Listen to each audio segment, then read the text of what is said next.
चलिए, good morning students.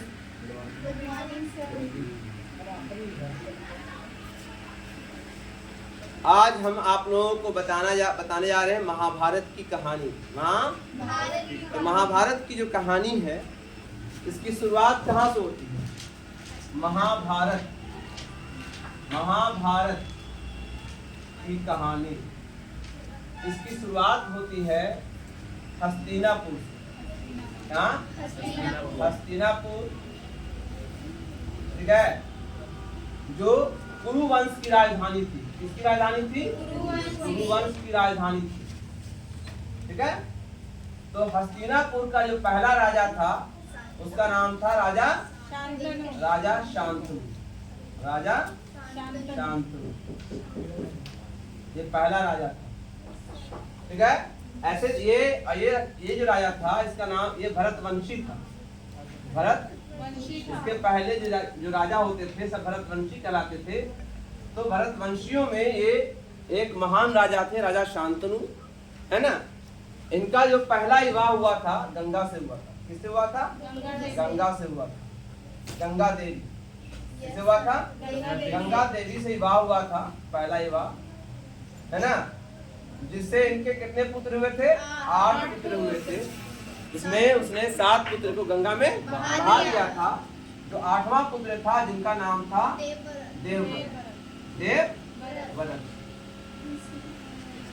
Devvrat, है ना। जिसे बाद में हम लोग भीष्म पितामह के नाम से, भीष्मा के नाम से जानते हैं। क्या मानते हैं? भीष्मा के नाम से जानते हैं, ठीक है। तो ये शांतनु की पत्नी कौन थी? गंगा थी। उनसे 8 पुत्र हुए थे। 8 पुत्र में से 7 पुत्र को गंगा में बहा दिया था। 8वां पुत्र कौन था? भीष्म। कौन था? भीष्म, ठीक है। शांतनु की दूसरी शादी हुई थी सत्यवती से। क्या हुई थी? सत्यवती से हुई थी, है ना। क्योंकि गंगा ने जो कसम दिया था, जो शपथ दिया था राजा शांतनु को, शांतनु तोड़ दिया, है ना। जिसके कारण जो है गंगा गायब हो गई, चली गई, और अपने पुत्र को वापस कर दिया देवव्रत को, और वो चली गई। तो शांतनु अकेला हो गया। तो उसने दूसरा विवाह किससे किया? सत्यवती से विवाह, जो मछुआरे की बेटी थी, है, कन्या थी, बेटी थी, जो कह सकते हैं, है ना। सत्यवती के कितने पुत्र हुए? 2 पुत्र हुए थे। एक का नाम था कौन? चित्रांगदा,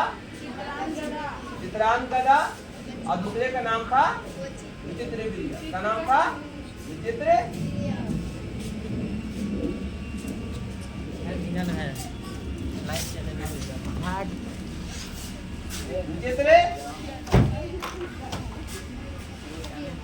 नाम था।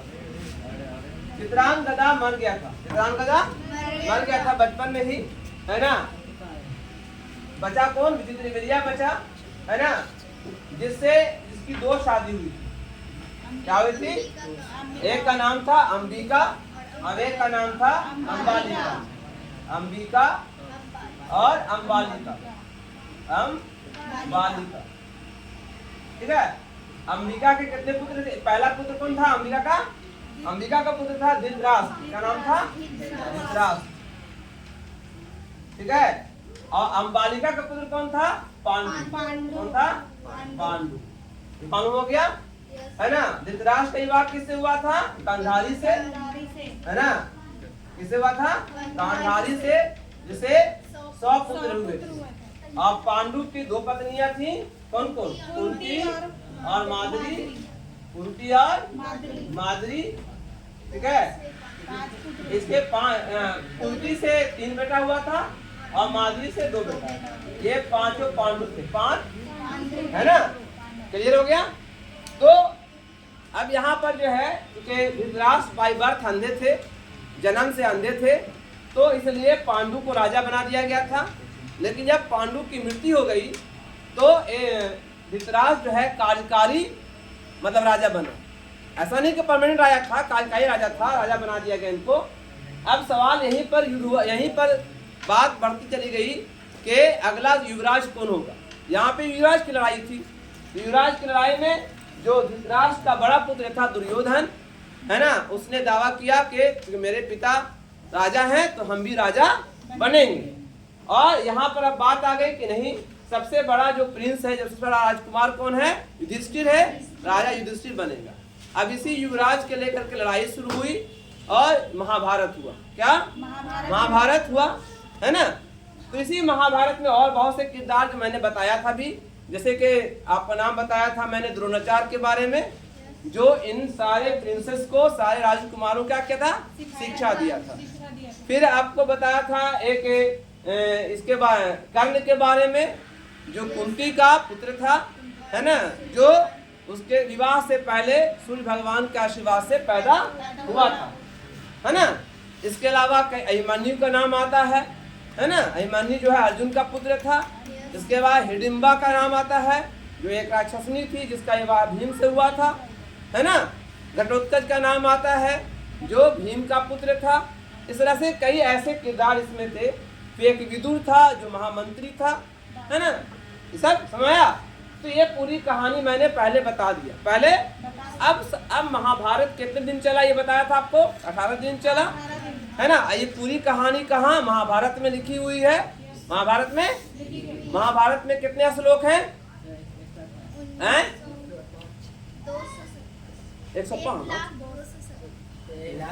1,02,17 श्लोक है, ठीक है। कितने भाग हैं महाभारत में? कितने भाग हैं?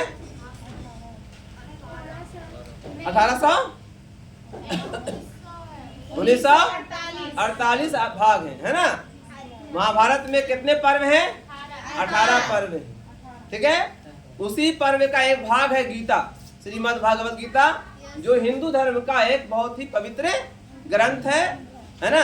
समझ में आ गया आपको? क्लियर हो गया? यहाँ तक क्लियर हो गया। महाभारत कितने दिन चला? 18 दिन चला, है ना। इसमें एक किरदार और नाम बताया था, द्रौपदी, जो 5 पांडु की पत्नी थी, है ना। ये सब बता दिया आपको, जिसका चिरहरण किया था दुशासन ने, है ना। अब हम लोग बात करते हैं आगे की कहानी, आगे बताएंगे। सबसे पहले आते हैं इसके सोशल लाइफ, क्या आते हैं? सामाजिक जीवन। क्या है? आप लोग क्वेश्चन लिख लीजिए, सामाजिक जीवन के बारे में। क्या कर रहे हैं? सामाजिक जीवन के बारे में। तो महाभारत का जो सामाजिक जीवन था, वो जो था, वो आज के हिंदू धर्म से बहुत मेल खाता है। आज के हिंदू से, चूंकि महाभारत क्या है? प्राचीन इतिहास की कहानी है। महाभारत क्या है? प्राचीन इतिहास की कहानी है महाभारत। समझाया? तो आपको बता दें कि सामाजिक जीवन में सबसे पहले क्या आता है? आपका अगर बोले आपकी सोशल लाइफ क्या है, तो क्या बोलेंगे? सबसे पहले चीज क्या आता है सोशल लाइफ में? बताइए। सबसे पहले क्या आता है बताओ? खाना पीना पहले आता है ना। पैदा होने से पहले खाना पीना शुरू कर देता है। सबसे पहले आता है सोशल लाइफ में, क्या आता है जी? परिवार। क्या आता है? परिवार, है ना। क्योंकि आदमी किसका पार्ट है? परिवार का पार्ट है। आदमी से परिवार बना, आदमी से परिवार बना। जब सोशल साइंस पढ़ोगे, सोशल साइंस में तो क्या राजनीति हो गया, सामाजिक विज्ञान, जिसको वहां जाकर के आप स्टार्ट कीजिए। स्टार्ट क्या किया है? समामी नौकर, ठीक है। तो वहां पर जो है समझाया।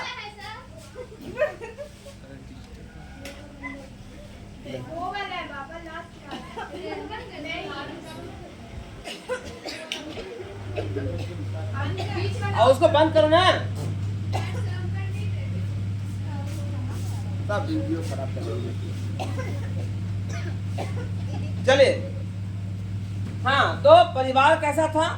संयुक्त परिवार था। क्या था? संयुक्त परिवार। हाँ, हम बताना चाहते हैं कि जब सोशल साइंस पढ़ोगी तो पूरे समाज है, समाज की छोटी इकाई परिवार व्यक्ति कहलाता है।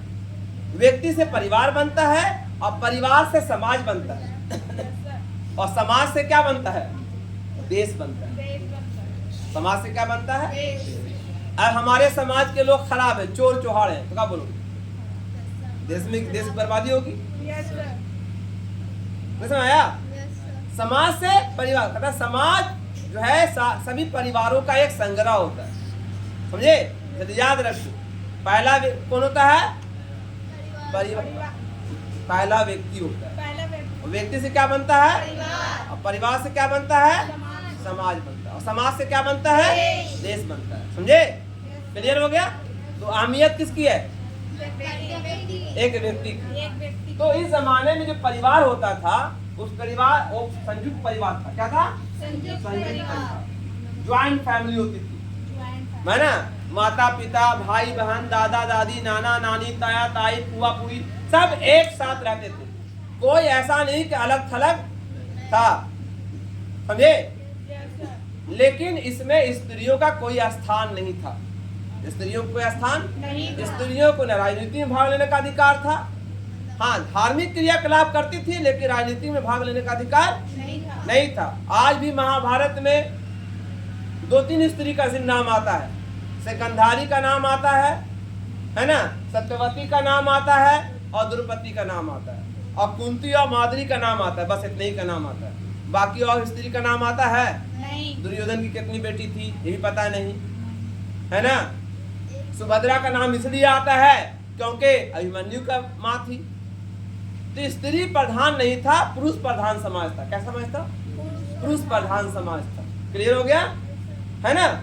स्त्रियों को संपत्ति का अधिकार था, लेकिन उतना हल्का फुल्का, उतना नहीं, ठीक है? जाति प्रथा प्रचलित थी। जाति प्रथा, वर्ण व्यवस्था प्रचलित थी। यहाँ सुनिए इधर, क्या थी?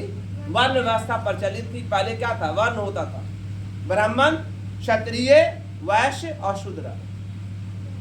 ब्राह्मण, क्षत्रिय, वैश्य और शूद्र, है ना? ब्राह्मण जो होते थे सबसे ऊंचे होते थे, सबसे, है ना? क्योंकि ब्राह्मण जो थे सबसे पवित्र माने जाते थे उस जमाने में, ठीक है? और वैश्य या और जो ब्राह्मण के बाद क्षत्रिय जो होते थे वो राजा होते थे। ऐसा माना जाता है कि ब्रह्मा के सर से पैदा हुआ था ब्राह्मण, है ना? ब्रह्मा के कंधे से पैदा हुआ था क्षत्रिय, ब्रह्मा के पेट से पैदा हुआ था वैश्य, और ब्रह्मा के पैर से पैदा हुआ था शूद्र। इसलिए शूद्र को सबसे नीच माना जाता था। शूद्र लोग जो है धार्मिक के कार्य नहीं कर पाते थे, न वेद पढ़ पाते थे, है ना? क्योंकि कर्ण जो है, कर्ण हालांकि वो उच्च परिवार से था, राजघराने से था, कुंती का पुत्र था, लेकिन पाल पोष कौन बड़ा किया था? एक सूत पुत्र ने। किसने? सूत पुत्र। एक सूत जाति के व्यक्ति ने उसको पाल पोष के बड़ा किया था, है ना? ऐसे में तो जिसके कारण जो है उसको भी सूत माना जाता था। तो कर्ण का एक भाई था जिसने वेद पढ़ लिया था। क्या? तो उस वेद पढ़ लिया था, जिसके कारण उसके मुंह में सोना पिघला के डाल दिया गया, है ना? ताकि जीवन भर के लिए गूंगा हो जाए। तो पहले जमाने में, मतलब महाभारत परिवार में, महाभारत में, है ना, नीच जातियों को कोई धार्मिक क्रियाकलाप करने से मना किया जाता था। तो वहां पर वर्ण व्यवस्था प्रचलित थी। क्या थी? वर्ण व्यवस्था प्रचलित थी, ठीक है? बहुपत्नी प्रथा प्रचलित थी। बहुपत्नी मतलब एक व्यक्ति कई पत्नियों से शादी कर सकते थे, ये वहां प्रचलन था, ठीक है? तो पहला क्या बताया? परिवार। और फिर क्या बताया? जाति व्यवस्था। जाति व्यवस्था था, उच्च जाति नीच जाति दोनों थी, और वर्ण व्यवस्था प्रचलित थी। वर्ण व्यवस्था प्रचलित थी। कितने वर्ण थे? 4 वर्ण। पहला ब्राह्मण, दूसरा क्षत्रिय, तीसरा वैश्य, और चौथा शूद्र, है ना? तो इस तरह से मतलब उनका जाति व्यवस्था प्रचलित था। हम फिर पूछेंगे, तो गौर से सुनिएगा। और यहाँ पर जो है एक गोत्र व्यवस्था प्रचलित थी। क्या थी? गोत्र व्यवस्था। ये क्या है?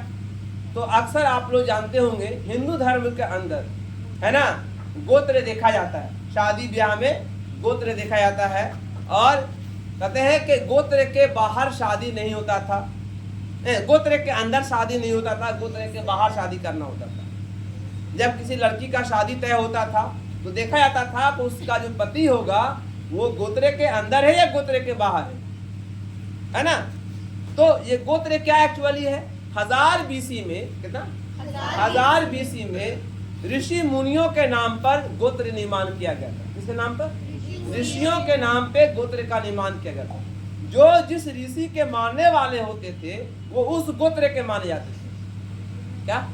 जो जिस ऋषि के मानने वाले होते थे उस गोत्र के होते थे, और उस गोत्र के एक परिवार माने जाते थे। क्या?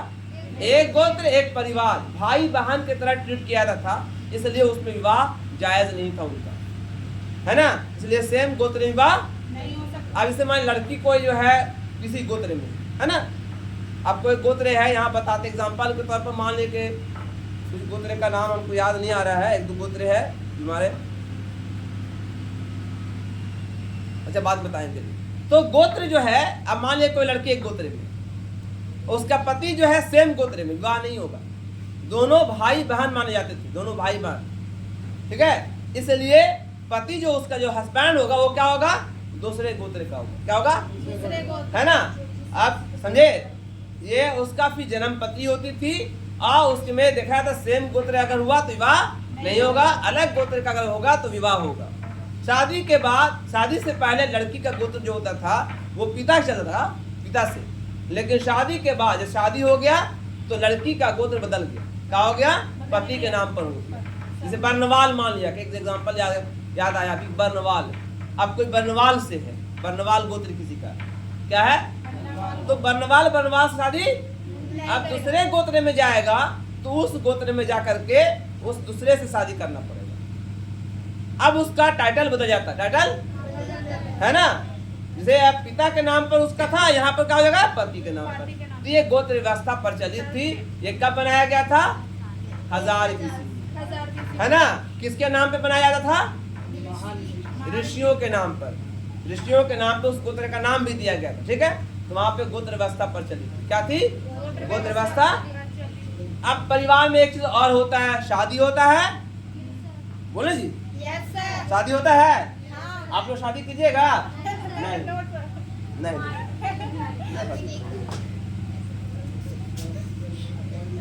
शादी तय भी कर ले तुम ना, हम फलाने से करेंगे ना।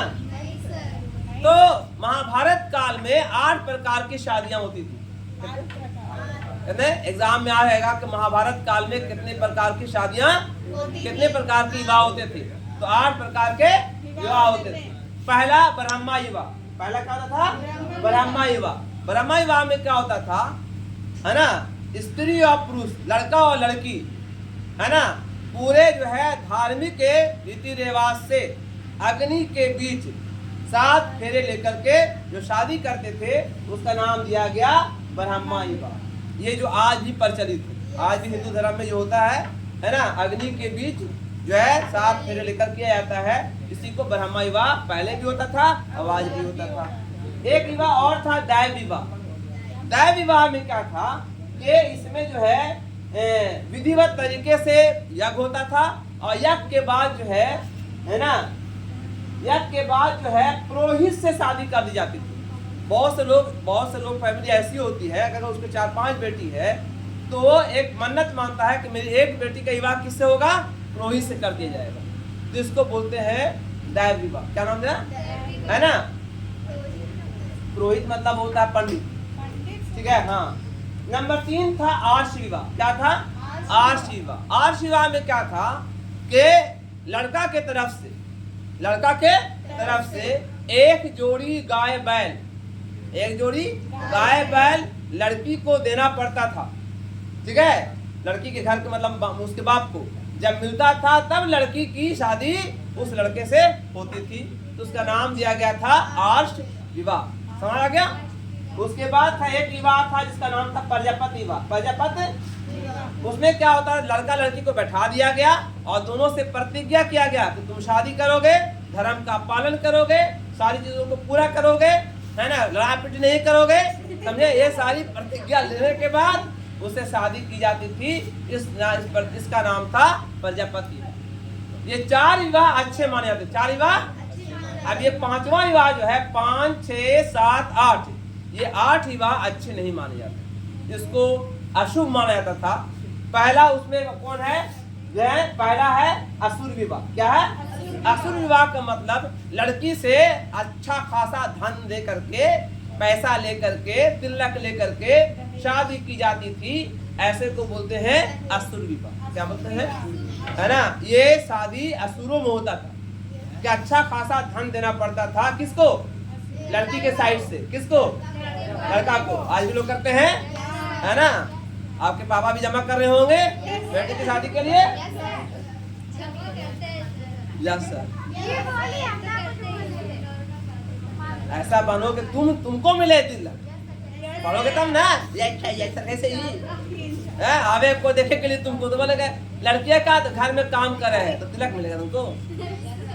हाँ, IAS ऑफिसर हो गया है, लड़कियां कौन है? इसको मिलेगा, कार मिलेगा, गाड़ी मिलेगा, गहना मिलेगा।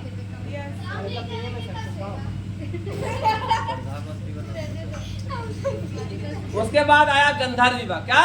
गंधर्व विवाह। गंधर्व विवाह क्या होता था? यहाँ सुनो। गंधर्व विवाह में लड़का और लड़की,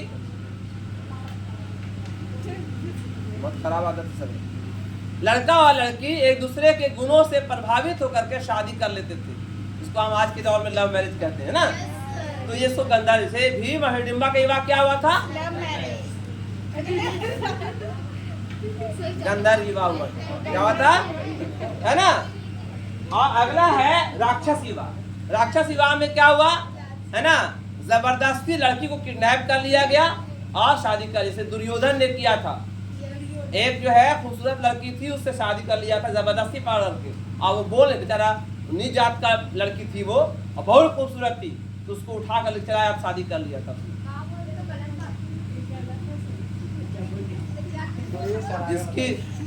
जिसका शक्ति तो बोलोगे सामने गलत बात है, क्या ना बोलते हो? जिसकी लाठी उसकी बात। हाँ। और सबसे लास्ट है पिशाच विवाह। पिशाच विवाह सबसे गंदा विवाह माना जाता था, है ना। मैंने नशे के हालत में, है ना, लड़की को पकड़ करके उसके साथ गलत व्यवहार करता था, गलत काम करता था और उससे शादी करता था। उसका नाम दिया पिशाच विवाह। तो ऐसे भी लोग होते थे वहां पर। तो महाभारत काल में कितने विवाह होते थे? 8 प्रकार के विवाह होते थे। याद हो गया? तो विवाह बता दिया मैंने। इसके अलावा कुछ मैरिज और भी थे, जैसे कि अंतर विवाह भी था और बहिर्विवाह भी था। एक जातियों में विवाह होता था और जाति के बाहर विवाह भी होता था। ठीक है।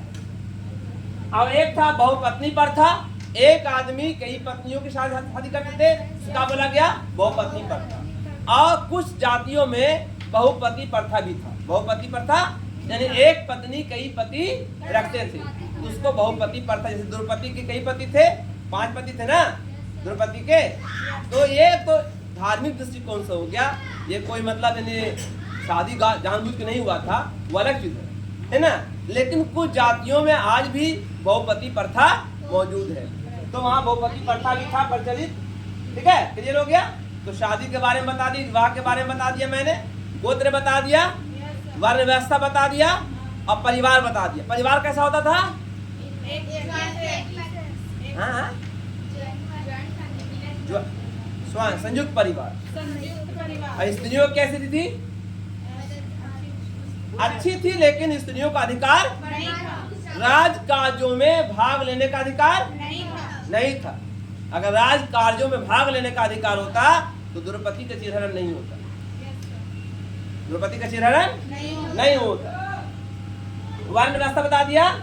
अब आइए महाभारत काल में स्त्री का गोत्र बता दिया मैंने, वर्ण व्यवस्था बता दिया आपको। अब आइए जाति व्यवस्था, है ना। कई जातियां पाई गई वहां पर, जैसे बुनकर, क्या, किसान, कारीगर, सुनार, लोहार, कई जातियां वहां पर होती थी। तो जाति व्यवस्था बहुत बड़े पैमाने पर प्रचलित थी। कहाँ? महाभारत काल में। अर्थव्यवस्था तो बहुत थी, अच्छी थी अर्थव्यवस्था, उसकी कमी नहीं मानिए, है ना। संपत्ति के अधिकार, स्त्रियों को संपत्ति का अधिकार कुछ स्त्रियों को था, है ना। सभी स्त्रियों को संपत्ति का अधिकार नहीं प्राप्त था। ठीक है, क्लियर हो गया? तो ये समझ आपको आ गया महाभारत में। अब आइए महाभारत का क्या महत्व है। महाभारत का क्या महत्व है? तो महाभारत का बहुत बड़ा महत्व है। क्या? किस चीज में? किस चीज में? भारत के प्राचीन इतिहास की जानकारी में कि महाभारत एक महाकाव्य है। क्या है? अब कितने श्लोक हैं? 1,02,000। कितने चरणों में लिखा गया? महाभारत जो है 3 चरणों में लिखा गया। कितने चरणों में? 3 फेज में लिखा गया। कितने फेज में? 3 फेज में लिखा गया। और कितने साल में लिखा गया? 1000 साल में लिखा गया। कौन लेखक थे?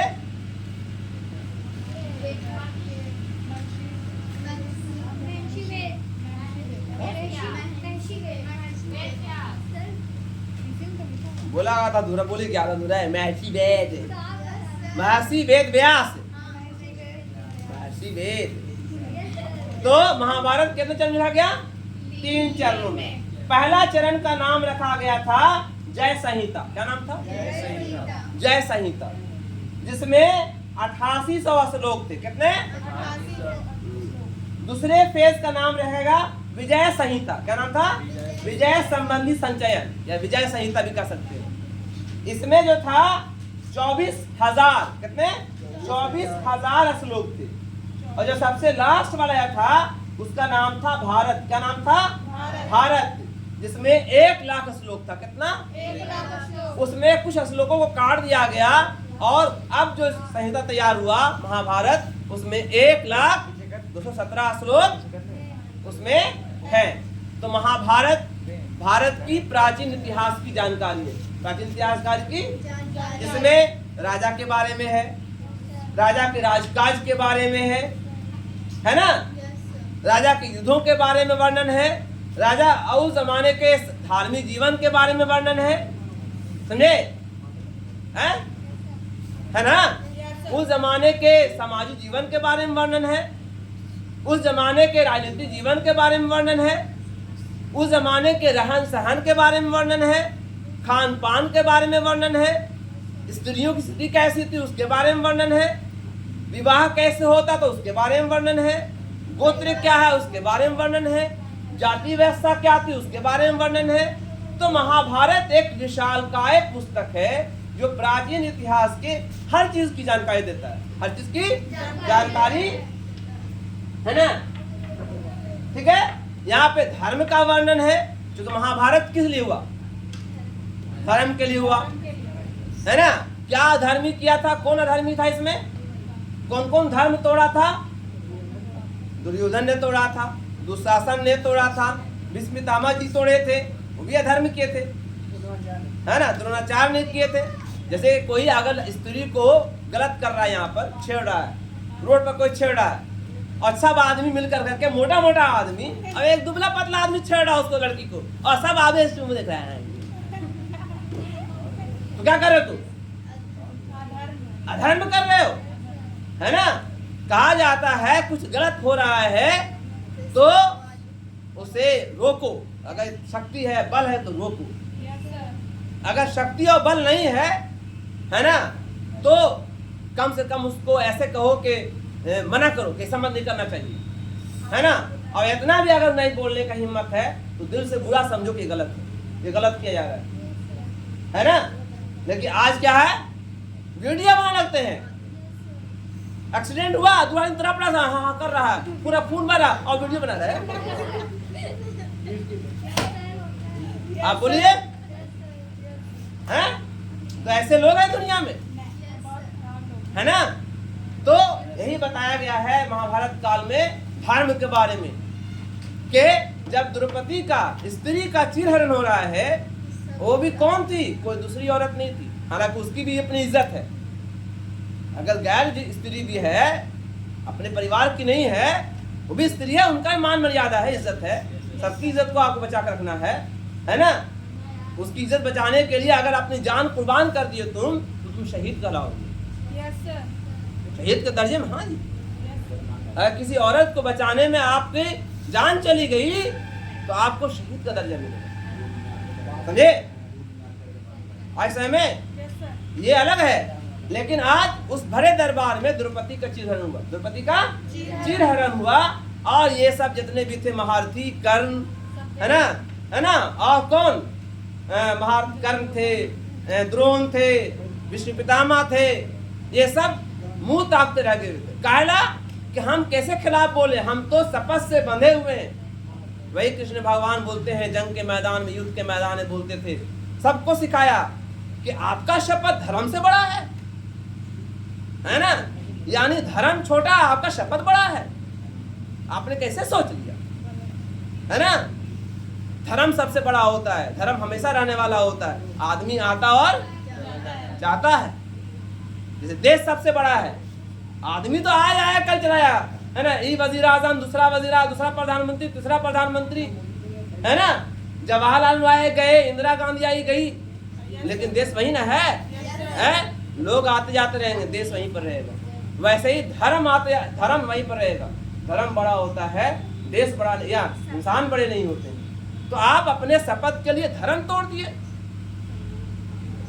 तो बदला मिलेगा, और कर्म का फल मिलता है बाबू, है ना। ये कहोगे कर्म का फल नहीं मिलता है। कुछ आदमी बोला हमको, हम तो इतना तिरंगा खाते हैं, कुछ ना कैंसर हुआ हमको, अभी तक फल मिलेगा, टेंशन मत ले। अभी नहीं, तुमको ना मिला तेरे बेटा कैंसर हो जाएगा। हाँ होगा, क्योंकि सेल डैमेज हुआ है, सेल डैमेज हुआ है। आपका भले सेल मजबूत है, आप बच गए, आपका सेल मजबूत है तो आप बच गए, लेकिन आपका जो सेल गया, ट्रांसफर हुआ डीएनए, आपका बेटवा इतना मजबूत ना रहेगा, उसको कैंसर हो जाएगा। किसी वक्त दिखाई दे, समझ में आया है? ऐसे में समाया। तो कर्म का फल, ये मत बोलो कर्म का फल नहीं मिलता है ना। ये दुनिया में मिलता है, मरे के बाद ही मिलता है, याद रखो, है ना। बहुत लोग बोलते हैं ना, मरे के बाद कौन देख ले, पर में कुछ होता ही, है ना। ठीक है, तो यहाँ पर समझ में आ गया आप लोगों को। तो आपका महाभारत पीरियड यहाँ पर खत्म होता है, महाभारत का ये चैप्टर खत्म हो जाता है। और उसके बाद जो है यहीं पर वीडियो अंत करते हैं, है ना। इस वीडियो को लाइक करें, शेयर करें और सब्सक्राइब भी कर दें। जय हिंद, जय भारत। हाँ।